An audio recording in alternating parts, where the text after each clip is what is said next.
Thank you, Louis, and thank you for all for having me here. Yeah, it's a pleasure to talk about quantum computing, quantum correlations, and what I learned recently, Michelson-Morley test, so not Michaelson, with electrons. I haven't figured out why, but the British like to say Michelson. But he's American.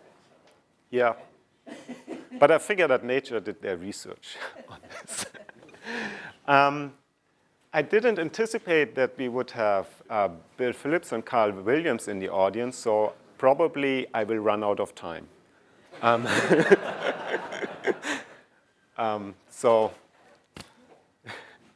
Okay, so let's get started. So I will have a very brief introduction, and pretty much all I want to say is that quantum information is interesting. So you all heard that quantum computers can solve certain tasks much more efficiently than classical computers. And what drives the fields are, for instance, Shor's factoring algorithm, and also the unsorted search of database by Luke Rover. The community has shifted a little bit more the emphasis recently towards what I call quantum emulation and digital simulation of quantum systems, where you have a configurable quantum system to study a large class of interesting physics. And I guess pretty much all of us in that room here are fond of that idea and doing in one way or the other way this kind of things. And from a funding perspective, the idea is then really to find applications in science. For instance, maybe you want to design some drugs without actually synthesizing the molecules, rather calculating what these molecules should do and then use them. These are far-reaching goals, at least the applications of quantum information to real-world problems. I think in the meantime, at least that's driving me, is I want to understand more about quantum physics. I think that's why I'm in physics in the first place. And also the idea is to apply these tools we have developed for quantum information to actually look at fundamental physics questions. And these are things I'm trying to do during this talk. I will discuss what we are doing towards building a quantum computer, also talk a little bit about this idea of configurable quantum systems to study quantum problems, and then apply quantum information to fundamental physics questions. Okay, so this is a general view on how Dave Wineland in probably the late 90s thought a quantum computer could look like. You have some trap electrodes confining ions with electromagnetic fields. You can have multiple ions in each trap site. For instance, you have 4 or 2 or 1. And then the idea is that you shine in laser light onto these ions. These ions start fluorescing. And what we do in our experiments is that we put a lens on top of such an apparatus, collect the fluorescence light, and image it onto a CCD camera. And then you can get images like this. And this is to detect and to cool the ions. At the same time, if you want to do quantum information, you actually want to manipulate their internal levels so that you drive the levels between two internal states, for instance, the ground state and a metastable excited state. In our case, it's calcium, to actually encode the quantum information. And that's done with this red laser beam here, for instance. And if you use such a segmented trap, you can see how you can perform a single qubit operation. And then the idea is, for instance, to merge this ion again with this. And then you can think about having interactions between the two ions. This is a peek into what kind of hardware, or what the hardware looks. This is into a vacuum chamber. We do these experiments, of course, in vacuum to isolate the atoms or the ions as well as we can from the environment. It's a picture of a surface trap. So these fine lines here are actually due to the paths for the trap electrodes. So here in the very center, you see that's where the ions will be trapped. It's essentially just a surface, and the ions sit roughly 100 micron on top of this. And then you have, of course, wire bonds here going to the trap, and those are then connecting to this socket and then are routed outside the chamber. On top of this trap here in that region, you can trap, for instance, a nice string of 3 ions, and each of those ions will represent what we call a quantum bit. In the end, all atomic physics we're going to need during this talk is summarized here. It's an S1/2 ground state for calcium-40, and we have a P1/2 excited state, and when I shine in laser light on this transition, which is at 397 nanometers, this excited state will decay rapidly, and we get on the order of every 10 nanoseconds another photon, and of those photons we roughly collect 10 to the minus 3 on a photomultiplier tube, and that will be our signal, or we collect it on a CCD camera, and then we can get pictures like this.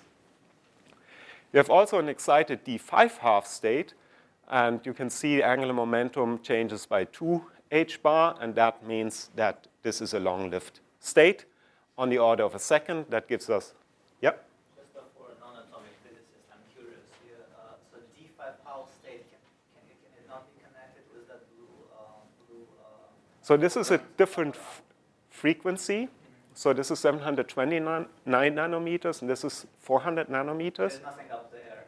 Oh, there is something higher up here, but it's not important. Yeah, it's not important. Typically, the density of states, so to speak, is so low that you don't have to worry about accidentally hitting a resonance at all. I mean, it just doesn't happen.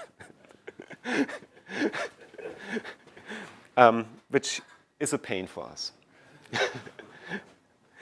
So it's not a good thing at all, because you have to search a long time. If you don't know exactly where your resonance is, you have to suffer till you actually find it. It's not easy. And that's why it's so important to have good wave meters. So you read off of the NIST database what should be your wavelength, and then you are within 100 megahertz or gigahertz, and then you can find it. But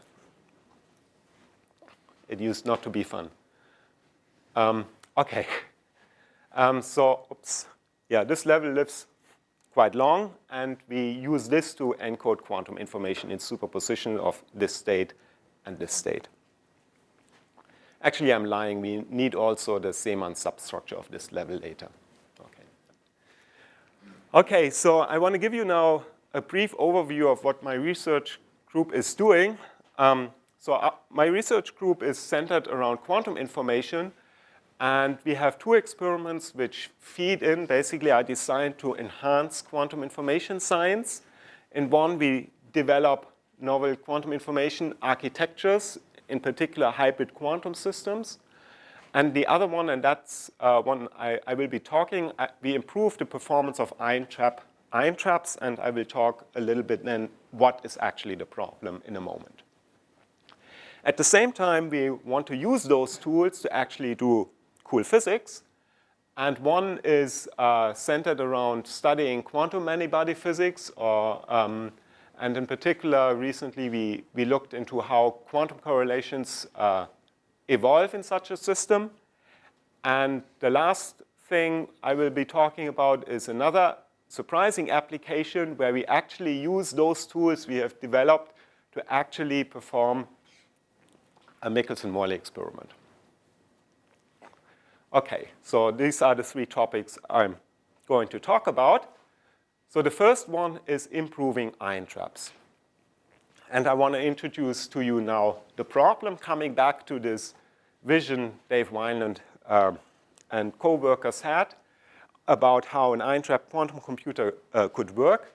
So they figured that you cannot stick all ions into the same trap because you run into problems that the system just, bluntly speaking, gets too complicated. So they thought about a way out, and the way out is that you actually have here pairs of ions, for instance, and if you want to treat them separately, you just separate them. So how are you going to do this? So for instance, you have here 3 ions, and you want to take out 1 ion off so that you can treat these 2 ions and that single ion independently to make the system easier. So what you need to do is you need to somehow shape the potential such that you can move that ion off. And what is sort of intuitively clear is that you can do this only if the ions are relatively close to the surface. Otherwise, if the trap electrodes are very far away, the electric field is only homogeneous to first order, and it will be very hard. You can make some general arguments that the speed of such a procedure or of ion-trap quantum computing goes with 1 over d to the alpha, where alpha is on the order of 1 or maybe 2. Depends on what you think are your limiting sources. But the fact is that we want to trap our ions roughly 30 to 100 micron above the surface. Okay? And so if you do that, you run into a problem. And the problem is that for ion-trap quantum computing, we want to prepare our ions in a pure quantum state, meaning that we want to have a well-defined internal state, of course, that's the qubit state, but we're using also the motion to actually mediate quantum information between the two. And the problem is, if that motion is affected by decoherence, we lose in our quantum gate fidelity, where we need to have interactions mediated between one qubit and the other qubit. So what's happening if I place an ion, for instance, close to the motional ground state, as depicted here, and I just wait? Of course, what's going to happen, we all know that the system is going to heat up. And you can actually see here a measurement which was done by the Chuang group, where they recorded really the average number of quanta as a function of time, of how long you waited there. What I should say is that these experiments were done at 4 Kelvin. 4 Kelvin is not a nice, I mean, it's okay from a cryogenic point of view, but it's much better to actually work at room temperature, much technically easier. But nevertheless, already at those temperatures, they observed quite substantial heating. So many people have, for this reason, measured what we call a scaled electric field noise. So what's driving this transition from the ground state to an excited state must be a force. And the biggest force affecting ions are typically electric fields. So many people have measured this electric field noise on top of a surface, and they have done this for multiple ion electrode distances. What I should point out, that many of those points are actually a single PhD thesis. So it's quite a number of work months, or whatever you want to call this, accumulated here. Some points like these from Chris's experiments, these from when he was still at Michigan, those purple ones are taken in a single trap where they could vary the ion electrode distance, but many of these others are just a single trap, and building a single trap takes at least a year, I would say, and getting results. So the general trend is clear. As you move in closer the ion to the surface, this noise is going to get bigger. So what is the problem? The problem is, this is the noise we expect from fundamental considerations. For instance, a 1 ohm Johnson noise. And in fact, actually, if you analyze your traps carefully and you would do everything right, you probably would have even much less than 1 ohm Johnson noise. So Johnson noise is sort of the black body equivalent in electrical engineering. So there is about a 3 order or more than 3 order of magnitude gap between what we observe and what should be. Well, you might say, oh, that's all not too bad. I mean, there's a fundamental science opportunity, but it's not a killer. But when you look at what you want in order to actually do fault-tolerant quantum computing in some of these traps, you might come up with a line of this order, which would tell you roughly what noise you need in order to have a gate fidelity of 99.99%, which I think is reasonable if you want to build a quantum information processor. This is all in some bandwidth, right? Bandwidth in the sense, I mean, yes. Just trying to think. I mean, yeah, the units are, the units are given in, oh yeah, but it's scaled out here, yeah, because it's, but this is. It's just in the frequency band Yes, yes. So this is all scaled to 1 megahertz. All of these data points are measured at different frequencies, but they are all scaled to 1 megahertz, and that is, yeah. It's all room, I show only the room temperature data here. For the cryogenic traps, you get something like here. So going cryogenic is a way out, getting into the... Why for longer distances the threshold is lower? Because, I mean, so the threshold gets lower because your speed goes slower. You have to basically, the quantum information processor is slower. So therefore, you have to have less noise in order to tolerate, in order to get the same fidelity. Does that make sense? So if you get smaller, you get faster, but you pick up also more noise, and that's this trade-off.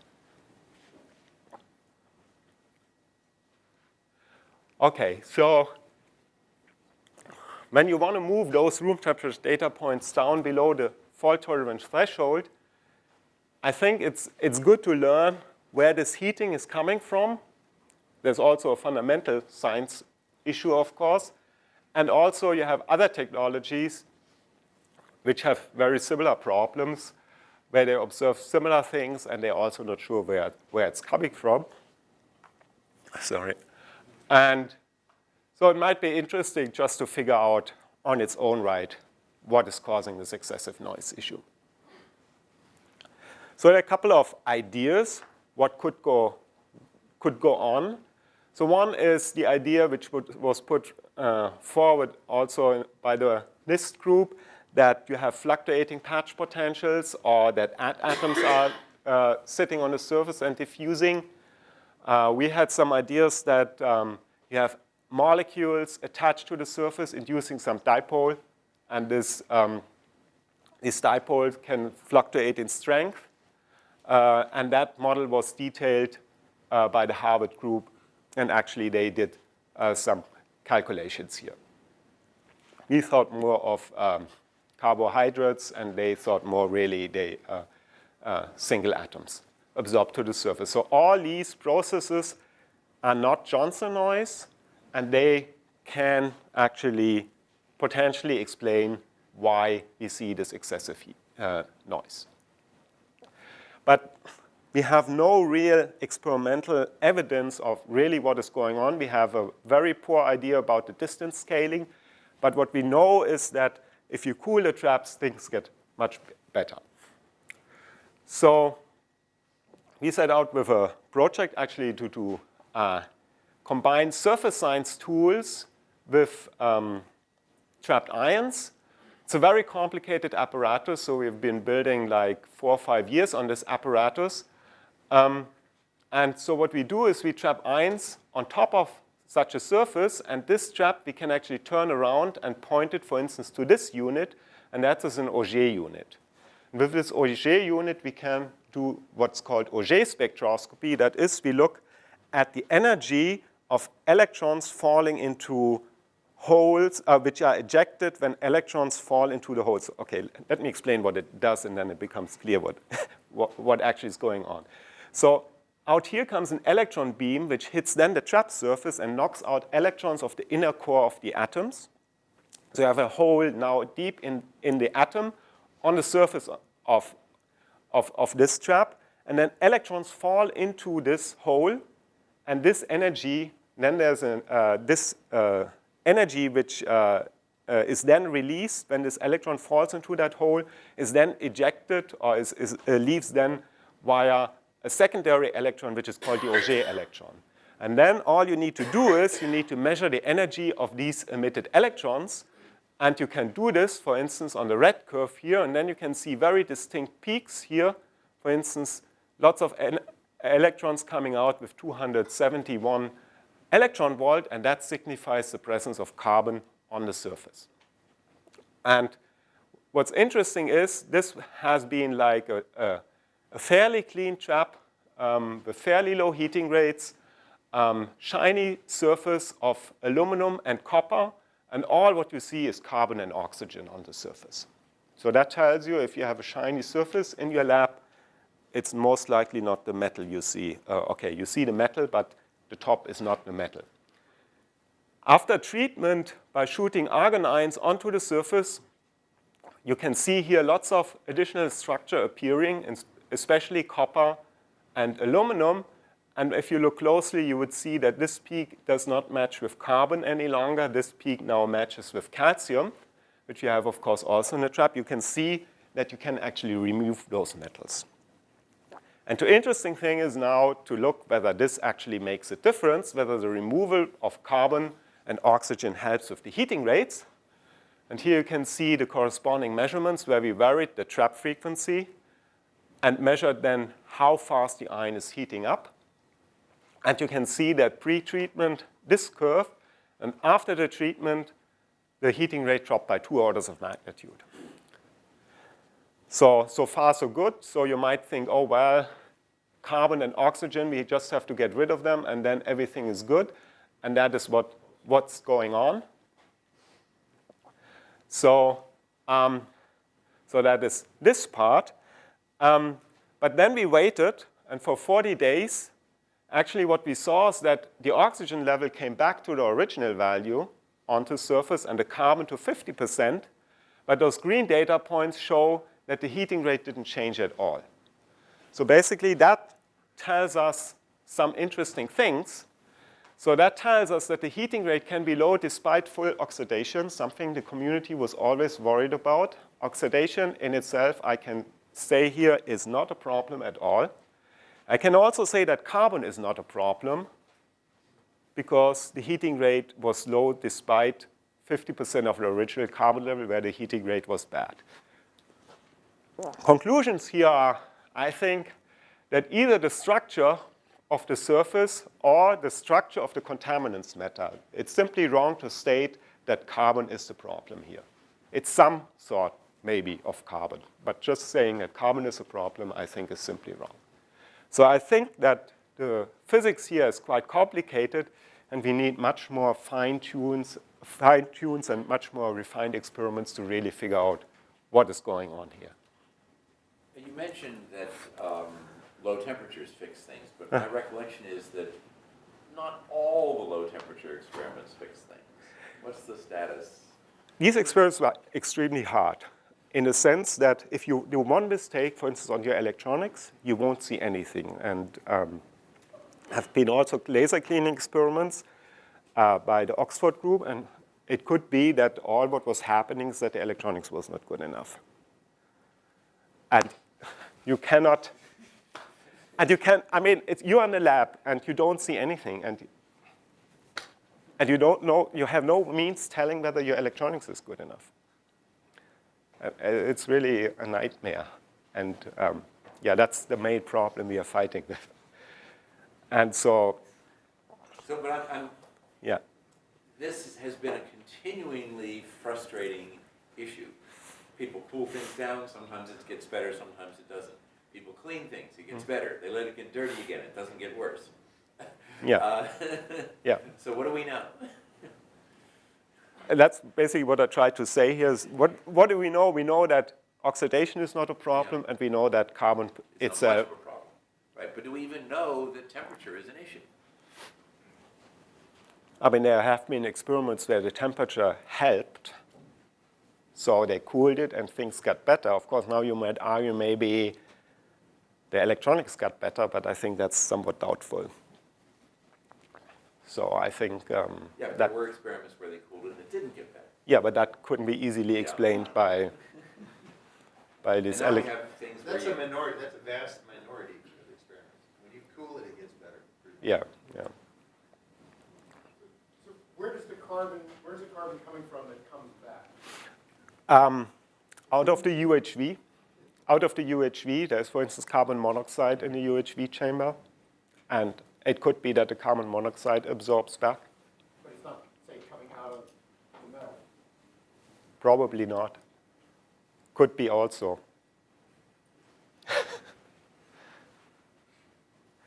Okay, I think we... Are you sensitive to hydrogen or water? No, we can't detect hydrogen. There's no Auger process for hydrogen. water, yeah, we should, but we can't distinguish it from oxygen. Okay, I think I should quickly move on. So argon treatment has been shown to be very effective. Okay, I think my battery is dying, but yeah, okay. By the NIST group, they've shown a 2 orders of magnitude improvement, and we start here, and again, also 2 orders of magnitude. And with this trap, we had, in particular, we had a low enough heating rate, which would be, in principle, okay if you want to do fault-tolerant quantum computing. I want to move on now to discuss some quantum many-body physics experiments, where we actually look not so. For instance, Chris here does experiments where he looks at the spin degree of freedom, or the internal electrical levels. Thank you. And I want to focus a little bit for the moment on the motional degree of freedom, where you can think of the ions as a harmonic oscillator, or maybe hopefully anharmonic to make it more interesting. And what we're going to do is manipulate the individual degrees of freedom and the individual motion of the ions in a radial direction, and then have the Coulomb interaction mediate interaction between the ions. And what we are particularly interested in is how energy propagates in such an ion crystal and how quantum correlations propagate. And this was all in view of study the dynamics and equilibration in a closed quantum system. So here's the first kind of experiment we did. It's fairly simple. You take a long ion chain, you measure the temperature or probe the energy on one end, and on the other end, you rapidly add energy faster than it takes the energy to go from here, let's say, to the neighboring ion. So in order to do faster, you have to be you have to be fast. Of course, if you are not fast, for instance, and you probe slowly the energy spectrum of the ion crystal, so you have normal modes, of course, and if you do that with a 500 microsecond excitation, you can see, for instance, here the normal modes of the ion string. The idea is to add the energy fast so that you excite a superposition of these normal modes, which correspond actually to one ion moving and the rest of the ions not moving. So we did this for a 5-ion string. We rapidly added energy. You can see lots of energy corresponding to an alpha squared, where alpha is the displacement of a coherent state on the order of 100. And then we see how the energy of this excited ion decays relatively quickly, and then it does some complicated, seems complicated pattern, but it all can be explained by superposition of the normal modes. Here this below is plotted the theory, and the theory looks somewhat similar. You can also monitor the energy of the ion crystal of the ion on the other side, and you can see you start with low energy, and after some time the energy comes up.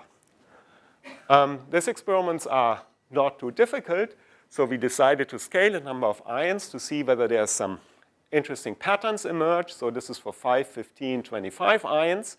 And you can see in blue is for 5 ions, and then for 15 in green and in red for 25. And you can see one surprising thing is you make the ion chain longer, it takes less time for the energy to appear on the other side. So this here is the rightmost ion, and you can see you start with low energy and then the energy increases, which is somewhat counterintuitive. You can also see that the patterns get sharper as more and more modes involved. Of course, the beat has a higher frequency resolution. And, so what I want to stress is you all can understand this from the normal mode picture. There's nothing in that sense. Things are unintuitive, but you can calculate things well, and then things become clear. What's being held constant when you change the length of your ion chain? I keep the potential constant. And that's key of it, part of it, because if you put in more ions, the outer ions are compressed more and more. And actually, but it's still weird, the ion string gets longer. And I think what's happening is that the energy tunnels through the center of the ion string. And you can see this here where we not only monitor the energy of this ion, but also of the second last ion. This is in green, and you can see that its energy is almost lower than the outer ion. So this ion couples most strongly to this ion, and not so much to the rest of the ion chain. But now you said tunneling. Do you mean it's a quantum process or is it a classical process? Quantum in what? Okay. It's the phonons in the center, the local phonons in the center are only off-resonantly excited. Does that answer any? Yeah, I think that's how I see it. Yeah. What's interesting is the time scale here. So it takes 20 microseconds for the energy to appear here. But we see these complicated beats going on for 1,000 times longer. So that tells us that at least the frequencies in this system are stable enough to actually observe long-term interference effects. Yes? So is this like an ion tuning fork? Tuning fork? Yeah, with all the ones in the middle are the base of the fork and the two at the end, doesn't it? Yeah, you can view it also sort of a Newton's cradle thing, which would be, right, very similar thing. So when you excite the ion on the left side, are you exciting in the same state every time, making a well-defined superposition, or is it drawn to a thermal distribution? It's a combination of an initial thermal distribution and a coherent state. But the coherent state dominates. Sorry, Hartmut, to belabor the point, I'm confused why you hesitated to not call this classical. I mean, the physics is all classical. The question is, what do you call quantum? I mean, Well, do I call? My approach would be if you don't have to call it quantum, you don't. Okay. Yeah, then it's classical. Yeah, but for me, a quantum harmonic oscillator is also classical. So unless you make the ground state. But it's thermal state, so that's also different from then you. Yeah. Okay, now we want to make things nonlinear and more interesting. And you might wonder whether this is now quantum or not by applying a blue and a single sideband operations where we actually couple now the electronic spin to the motion. And I want to start easy. Okay, so you can now think about exploring spin boson physics, and you can now ask yourself how quantum correlations propagate in such a system, and of course study again equilibration. And the idea is, for instance, to mimic spin impurities, dissipation, and decoherence in such systems. So I want to start easy and just couple a single electronic spin to the motion of such an ion string. So here's the experiment we did. We just apply a fast pi/2 pulse, so fast as compared to the typical coupling between neighboring ions on the blue sideband of a single ion, and add a single quantum rapidly to the system. I should say that this ion string is not cooled to the ground state. It's just in its Doppler temperature. So we're talking about a 30-40 ion string, n bar on the order of 10. So you have about 400 phonons in that system, and you're just adding one phonon. And the question is now, can we find out something interesting about the system? So what we're going to do is we're going to wait, and then we apply another pulse on this blue sideband, an effective also pi/2 pulse, and vary the phase of this. And the idea is that if that phonon is still around, we would be able to undo what we have done here by just inverting the phase. So from the contrast, we can tell whether this phonon is still around or not. And of course, what you expect is that this phonon is going to travel out. So we create this superposition, like ion in the S state and n phonons, or ion in the D state, n+1 phonons. And there's some time evolution going on where this local oscillation state of the ion is changing in time, and you can then gather, if you do the second pulse, if this function is not having this pattern here, n and n plus 1, with this specific phase relation, you lose phase contrast. So this is indeed what we observe in a, I think it's a 30 or 40 ion string, where we lose contrast rapidly within 20 microseconds or so, and that was a typical time scale where we saw energy before leak. But the interesting thing is that there are complicated revivals where the correlations we created, so we create quantum correlations between the internal state and the local motion, but the correlations actually come back. So the correlations delocalize over a large part of the ion crystal and actually come back. And now the question is this quantum or is this not quantum? And I think I can explain this also fully classical. You have a two-level system involved too. That's hard to explain fast. Yeah, but the dynamics of this can be calculated fully classical, I believe. But I should talk to a theorist. Well, one thing you sometimes hear is that revivals are a clear quantum signature. But of course, one might question whether that's true, but will you at least address that as an issue? No. Tomorrow. Okay.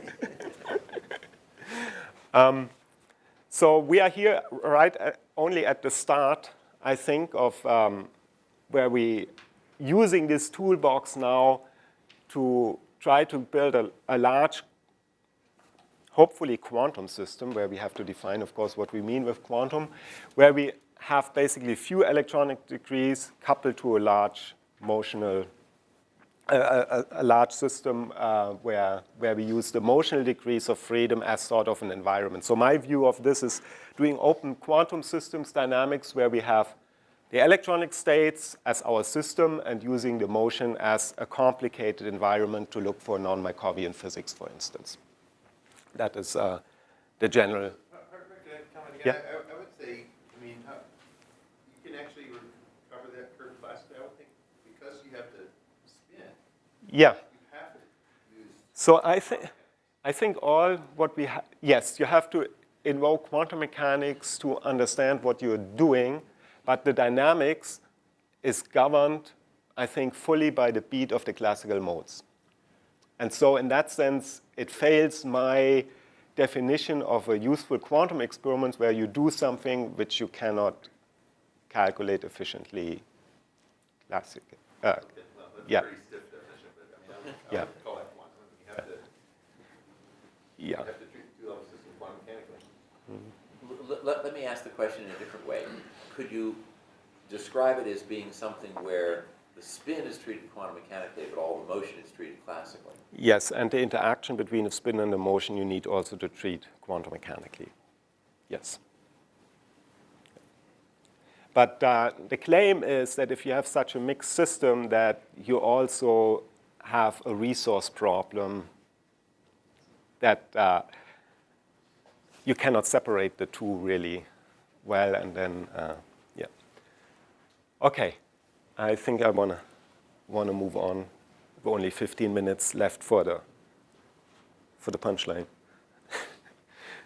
Okay, so with that, I want to come to an interesting application of quantum information tools to actually fundamental symmetries and talk about a Michelson-Morley experiment. So just as a quick reminder what it is, the Michelson-Morley experiment was designed to check whether the ether is really there. Not surprisingly, it's a Michelson-Morley type of interferometer. We have a light source where the laser beam, where the light is split into two parts and recombined. They were fairly clever in the sense that they had multiple passes, of course, to fit it all on a nice concrete slab, to be able to rotate it. You all know that they were hoping to see something because the Earth moves through an ether. And so here's the expected fringe shift. And this is what they observed. They observed nothing, which was quite a surprise. So since some of you laughed, so I want to make this point for everybody. They, of course, didn't have lasers. Charlie Towns was not even born then. So what they did instead is, and I think that is fairly clever, they took a sodium lamp, which has fairly narrow spectrum, and that allowed them to get the interferometer right in the first place because you need a similar length on the arms. Otherwise, your coherence length is not good enough. You need to be within the coherence length in order to see interference fringes. And then for the actual experiment, they replaced the sodium lamp with a white light lamp. And that allowed them to not look for these interference fringes where you easily miscount, but for the color. And the color of the fringes told them then whether the interferometer was changing the relative arm length. So there are many modern tests of Lorentz invariance. So the Michelson-Morley experiment was sort of one of the cornerstones of Lorentz invariance. Actually, I should mention that they tested for the ether. Yes, they did that, even though their calculation was a factor of 2 wrong. But they mainly tested whether the speed of light in 2 orthogonal directions is the same. Not so much whether the Earth was moving through an ether or not. That was only a secondary effect. So that's the main thing, actually, these experiments test. Accelerators wouldn't work, of course, if Lorentz symmetry was not intact. So you need 10 to the minus 10, roughly, for them to work in terms of accuracy of preservation of Lorentz symmetry. Then there are modern versions of Michelson-Morley experiments. You have cavities, 2 orthogonal cavities, where this is tested, or you can do spectroscopy on nuclear levels, so-called huge Traver experiments. And you can have also astrophysics observations where you can make sure that light is traveling not slower than, for instance, the electrons emitting synchrotron radiation. So those are all modern tests, and those tests vary in how good they actually test these Lorentz symmetries. There's a particular history of the Michelson-Morley experiment where they just check the speed of light moving up and down, left or right, or whatever. And you can see that there's a constant improvement and quite some activities where people have placed optical resonators and rotate them. This is a number of years, and you can see, like, at the moment, the precision with which Lorentz symmetry has been tested is on the order of 10 to the minus 17 for light.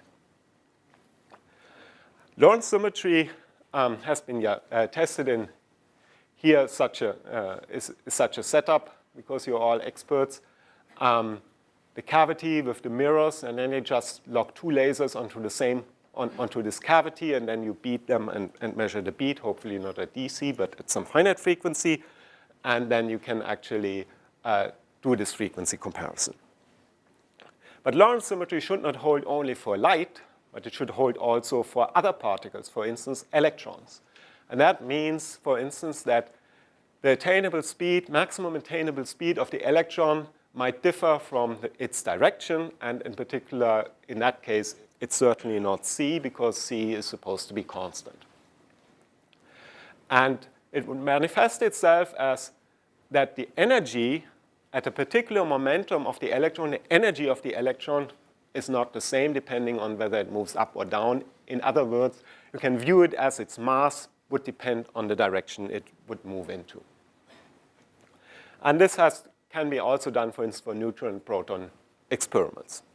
So this is what we want to test. We want to verify that the electron follows Lorentz invariance. So how would you do such an experiment? Well, we got inspired by the Michelson interferometer. So where you interfere 2 wave functions, so to speak, with each other, and then look for the output of your detector. So we want to build some sort of interferometer and use some electron wave functions. So here's the idea how we can generate such standing wave patterns of electrons. These are hydrogen wave functions, and you can see here, for instance, if you take p wave functions, they have also like a standing wave pattern. So the idea is to put electrons into an atom, or we omit that step. But anyways, look at electrons in an atom, and they form standing wave patterns, like in a Michelson interferometer, and then you get, for instance, these standing waves, and you have two standing waves where the k vector or the the motion of the electron is directed in two orthogonal directions, and all you have to do is have now to look for the energy difference between the two. So that basically gives an idea how we do the experiment. We go back to our calcium. We create a superposition of two electron distributions for the 5-half and the 1/2 state. Here the electron is moving a lot in this direction. The k vector is strong in this direction. Here it's strong in this direction. And we want to generate this superposition. Oops. Hey. Okay. And when we have this superposition, we monitor this energy difference. Actually, because we are lazy, we just let the Earth rotate for us our experiment or the wave function. So we fix the magnetic field, which fixes the orientation of those levels, and that basically the Earth rotate our apparatus and monitor this energy difference. And if there's a preferred direction due to Lorentz invariance, like here depicted, that the speed of light or the speed of the electron in this direction would be different from that for the the same energy, we would see that actually as a modulation in the energy. Okay, so here's how we prepare this state. It's fairly straightforward. We just apply pi/2 pulse on this transition, and then a pi pulse on this transition. And then we have this superposition created. There's a slight problem here, and that is because there are magnetic field fluctuations in the laboratory, and they also lead to a modulation of this energy. And that basically swamps the phase evolution of our state, and therefore makes our measurements less precise. So the idea is to use a more complicated state. So this state here is an entangled state, where the first ion is -1/2 oriented and -5/2, and the second one here 1/2 and 5/2. And what you can see is that the total magnetic moment of this one state is 0, and the total magnetic moment of this state is also 0, meaning that if I change the magnetic field, the relative energy of the two superposition states is not changing, and therefore this state is immune against global magnetic field fluctuations. And that is called the idea of a decoherence-free subspace. And what that allows us to do is, if we create this state, we have much longer coherence time. That means we can have a Ramsey interferometer with higher precision or accuracy. You can see this illustrated here. These are single ion coherences, and you can see how they decay on the order of a millisecond. They are nearly gone because of magnetic field fluctuations. However, if you look at the correlated excitation, you can see how these oscillations persist nicely. So you can think of, in the Bloch sphere, sorry, I take the laser point away, the Bloch vector basically moves around like this, and it averages out. But if you have two atoms who experience the same noise, their relative orientation stays fixed. And if you look only for the relative orientation, we are fine if the magnetic field changes globally. Now, Hartmut, it's not obvious to me that in addition to being a decoherence-free subspace, it's not also an effect-free subspace. That's correct. So I can answer you mathematically. And mathematically, the effect we are looking for goes with m squared, and it's not linear in m.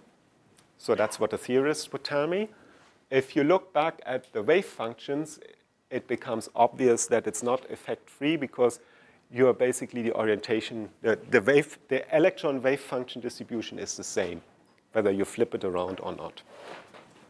Meaning that the sign of m is not relevant for this effect. Does that satisfy you? Not entirely, but I guess we should go on. Okay, so this is what we do. We prepare simply a superposition of both of the ions in this state, so no entanglement involved. It's just as simple as that, 2 single qubit operations. 2 single qubit operations for the readout, and then we correlate the 2 results to obtain, to reject the magnetic field fluctuations. And then we do so over a period of 24 hours or 23 hours while the Earth is rotating our apparatus slowly in what we would think is maybe fixed space. This is the result. So these are the gray data points are the estimates of the frequency deviation. The blue data points are the bins, where it's binned in 1 hour segments to get an error bar, and then we can try to fit a sinusoidal with a 12-hour modulation because the orientation of the wave function the sign of the orientation doesn't matter. We expect a 12-hour modulation, and we bound these energy variations to 11 millihertz, which sounds small. So the question is, how small is that? So we have to relate it to something, and what we have to relate it to is the expectation value of the kinetic energy the electrons have in the first place, and that's on the order of 50 eV. So we bound these delta E over E on the order of 10 to the minus 18. And you can analyze this all in what's called the standard model extension, which tries to characterize Lorentz violating effects in the standard model. And then you come up with this coefficient, which turns out to be 10 to the minus 18 too. What is interesting from an apparatus point of view is that when you calculate the Allen deviation, it averages still nicely down, so we could actually measure longer and hope to do a more precise test. So it averages down nicely. It's slightly above the expected quantum projection noise. We seem to have some low frequency noise we have not quite yet understood, but I'm sure it can be figured out. So where does that leave us with? So we did a test for electrons, and we are by no means the first one who did a test for electrons. So there are a couple of experiments, astrophysical observations. They had rotating resonators use too. This is an experiment by the Butker group at Berkeley on precision spectroscopy on dysprosium. And here we improve on those results in a relatively short time. To be exact, it was 2 months from the conception of or from the real starting the effort to actually doing the measurements by 4 orders of magnitude. 2 orders of magnitude, sorry. 2 orders of magnitude to 7 times 10 to the minus 19. So this is all pretty okay, but now it starts, I think, to get interesting when we think about what it all means. So in order to analyze the experiment, you need to pick a reference. Or in other words, if you're measuring something, you always have to measure something with respect to something else. So we're measuring not how round the electron is, but we're trying to see whether electron violates Lorentz invariance. But with respect to what? So the intrinsic assumption we actually made here is that the Coulomb potential is symmetric. The Coulomb force might not be symmetric, especially if Lorentz violation is Lorentz symmetry is not Lorentz symmetry. Especially if photons don't obey Lorentz symmetry, the Coulomb potential might not be symmetric. So if you have a picture like this, so if you've seen something, you might think, oh yeah, the electron doesn't obey Lorentz symmetry, but it could be equally well that the Coulomb potential is not symmetric. So those are 2 possibilities. So what we actually measure is the difference between the electron and the photon dispersion relation. That's really what we are measuring, despite what everybody is out there saying, yes, we've measured the electron or the proton or the photon. You always measure some difference. When you reanalyze now the Michelson-Morley experiment, you can come up with a similar argument. For instance, suppose you have seen something, you could say, oh yeah, well, in this arm the photon traveled faster. But who is going to tell that this arm actually got shorter while you rotated it, because space is not isotropic? And what could have happened, for instance, is that the electron dispersion relation is not obeying Lorentz symmetry. The electron dispersion relation is largely responsible for determining the length of chemical bonds. And what's determining the length of your arms? It's the chemical bonds. So the photon experiments are also sensitive to this electron dispersion relation. Moreover, the photon in the chemical bonds, the Coulomb interaction also is very important. So what the photon experiments actually do is, if they would choose a material where the chemical bond length would be predominantly governed by the Coulomb potential, they would measure the photon against the photon. So it would be a meaningless experiment. So the arm length is determined by the Coulomb force, and the electron dispersion relation depends on the material. And actually, there has not been really, I think, in my opinion, enough work to really look at that carefully enough. Anyway, so this reasoning allows us to compare ourselves to actually experiments performed with light. So, and in our experiment, we improve on the best limits on the difference between the electron and the photon dispersion relation by a factor of 5. Bill? No questions. Okay, I want to sum up. I talked about how we working on improving and understanding some of the issues in ion traps, especially this what's called anomalous heating, this mysterious source of noise. I've also discussed some experiments on studying quantum many-body physics.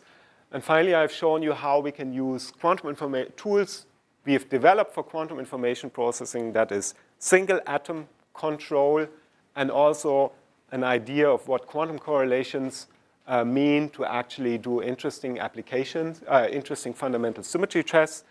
And I should maybe mention in this audience that we are preparing a publication that showing that with using ytterbium instead of calcium, we can gain another 4 orders of magnitude without, I think, too much effort in doing this.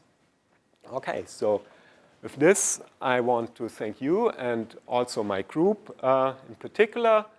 So Ishan Talukdar and Nikos Danidoulis working on the surface science related issues. Then I had 2 fantastic graduate students, Mike and Hong, who work on the quantum correlations and the Michelson-Morley experiment. And I haven't talked too much about it, but this is Manuel Gessner from the Freiburg group, who has developed with us some ideas about this, about detecting quantum correlations on a local basis, and that actually led into this work on looking for the dynamics of how spin motion quantum correlations involved in ion strings. And finally, I want to acknowledge Michael Hohensee from the Müller Group in Berkeley, and in particular Mariana Savronova, also here at JQI, for helping us to understand to interpret the Michelson-Morley experiments. And yeah, thank you very much for your attention.